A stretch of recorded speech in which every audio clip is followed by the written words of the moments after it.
বিসমিল্লাহির রহমানির রহিম। নতুন আরও একটি ভিডিওতে আপনাদের সকলকে আরও একবার আমন্ত্রণ জানাচ্ছি। দেশ কিংবা প্রবাস থেকে, দূরে কিংবা কাছে থেকে এই মুহূর্তে যারা কষ্ট করে আমার ভিডিওটি দেখছেন, আপনাদের সকলকে কোটি কোটি শুভেচ্ছা ও আমার সালাম নিন। আসসালামু আলাইকুম রহমতুল্লাহি ওয়া বারাকাতুহু। সম্মানিত দিনী ভাই ও বোনেরা, আজকে আপনাদের সামনে ছোট্ট একটি মাসালা আলোচনা করব।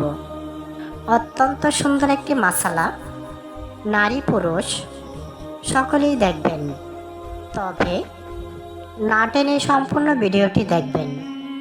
যদি টেনে দেখেন তাহলে গুরুত্বপূর্ণ আলোচনা মিস করতে পারেন। যেহেতু ভিডিওতে ক্লিক করেই ফেলেছেন, ধৈর্য ধরে শেষ পর্যন্ত ভিডিওটি দেখতে থাকুন। তো আর বেশি ভূমিকা না করে সরাসরি মূল পর্বে চলে যাচ্ছি। তার আগে চলুন নবীর উপর একবার দুরূদ পাঠ করি, সাল্লাল্লাহু আলাইহি ওয়াসাল্লাম। মাসালাটি হচ্ছে, একজন পুরুষ স্ত্রীকে ছাড়াও আর কয়জনের সাথে সহবাস করতে পারে? অনেকেই এই বিষয়টি জানতে চান। একজন পুরুষ স্ত্রীকে ছেড়ে সর্বোচ্চ 4 জনের সাথে সম্পর্ক করতে পারে, তবে কি শর্তে, কিভাবে করতে পারে সেই বিষয়টি জানা অত্যন্ত গুরুত্বপূর্ণ।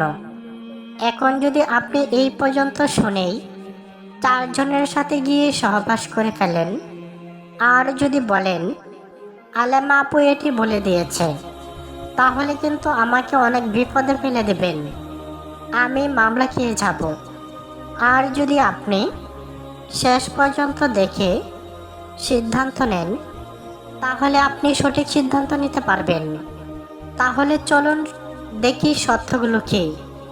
শর্ত হচ্ছে, স্ত্রীকে ছেড়ে, অর্থাৎ আপনি যার সাথে সংসার করছেন মনে করেন যে তার সাথে আর সংসার করা সম্ভব না, সে আপনার কথা শুনে না, ইসলাম বিরোধী কাজ করে, অনেক বুঝিয়ে শুনিয়েও লাইনে আনতে পারেন না। এই ক্ষেত্রে আপনি স্ত্রীকে ছেড়ে দেওয়ার সিদ্ধান্ত নিয়েছেন এবং শরীয়ত সম্মতভাবে ছেড়ে দিয়েছেন। তো এখন তো আপনার স্ত্রী নেই, এখন আপনি কি করবেন? নিশ্চয়ই আপনি আরও একটি বিয়ে করবেন এবং নতুন বউয়ের সাথেও সংসার শুরু করেছেন। 2 নাম্বার বউ, কিছুদিন সংসার ভালোই কেটেছে, কিন্তু দুঃখের বিষয়, কিছুদিন যাওয়ার পর এই বউ আপনার মারা গেল। ইন্না লিল্লাহি ওয়া ইন্না ইলাইহি রাজিউন। এখন তো আপনি আবারও একা হয়ে গেছেন, এখন কি করবেন? নিশ্চয়ই আরও একটি বিয়ে করবেন। এটা হবে 3 নাম্বার বিয়ে। এই বউয়ের সাথেও সংসার ভালোই শুরু করেছেন, ভালোই দিন যাপন করছেন, কিন্তু বছরখানেক যাওয়ার পর দেখা গেল যে 3 নাম্বার বউ পরকীয়া করে অন্যের সাথে ভেগে গেছে। নাউজুবিল্লাহ। তাহলে আপনার এই বউ চলে গেল, আপনি তো আবার একা হয়ে গেছেন, এখন কি করবেন? আপনার তো এখনো যৌবন বয়স আছে, তখন আপনি আরও একটি বিয়ে করতে পারেন। 3 নম্বর স্ত্রীর সাথে সম্পর্ক শেষ করে 4 নম্বর বিয়ে করলেন।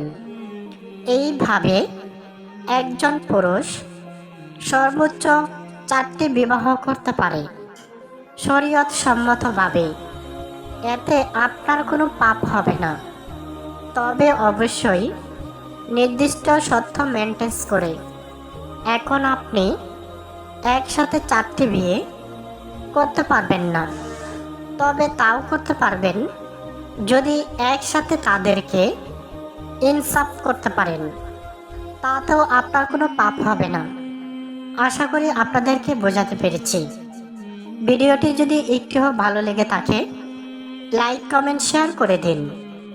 আমার এই ভিডিওটি কোন জায়গা থেকে দেখছেন বা কোন দেশ থেকে দেখছেন, দয়া করে কমেন্টে জানাবেন। আমার নতুন নতুন ভিডিও দেখতে চাইলে চ্যানেলটি সাবস্ক্রাইব করে দেবেন।